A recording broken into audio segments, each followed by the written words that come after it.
Voilà le moment clé du match, c'est ce but de Ronaldo qui envoie le Real en demi-finale de la Ligue des Champions.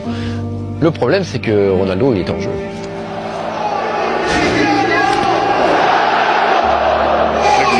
Ce qui est en jeu, quelle erreur d'arbitrage.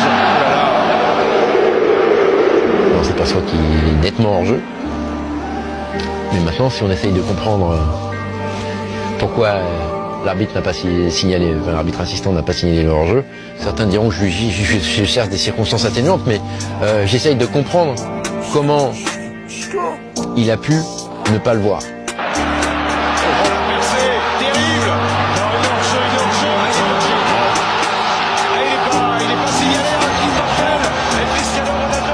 Les gars, aujourd'hui on parle d'un sujet sensible, l'arbitrage, trop souvent en faveur du Real Madrid. Franchement, les Madrilènes essaient toujours de faire passer le FC Barcelone pour le club le plus avantagé par les arbitres. Mais en réalité, le Barça est beaucoup moins cité dans les scandales que le Real Madrid. Quand on parle du Real, c'est presque devenu une habitude. Chaque match, ou presque, il y a une décision douteuse qui tourne en leur faveur. Leur seul argument contre le Barça, c'est toujours les mêmes.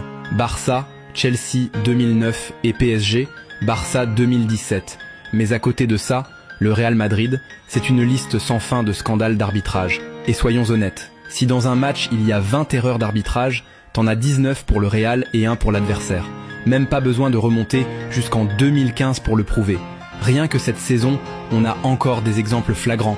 En Clasico, c'est encore pire. Là-bas, les rois, c'est le Real. Pour que le Barça gagne un Clasico, il doit être 3 fois plus fort. C'est pour ça que souvent, le Real encaisse beaucoup de buts contre le Barça. Le Barça doit jouer 3 fois plus, se battre 3 fois plus. Et pourtant, dans les 3 premiers Clasicos de la saison dernière, c'était un vrai scandale en faveur du Real Madrid. Incroyable, même risible. À ce rythme, on peut vraiment se poser la question. Le Real Madrid serait-il ce qu'il est aujourd'hui sans les arbitres ? Prenons quelques exemples récents. En 2022, une erreur d'arbitrage contre le Barça profite directement au Real pour le titre.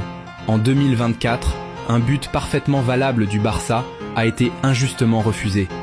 En Ligue des Champions, contre Leipzig, un but annulé pour un hors-jeu totalement imaginaire. Et encore contre le Bayern, des décisions douteuses malgré la présence du VAR. Et après tout ça, certains viennent accuser le Barça avec l'affaire Negreira, alors que du côté du Real, les scandales se produisent quasiment chaque semaine. Si on devait tout citer, il faudrait au moins 4 heures de vidéo. Merci.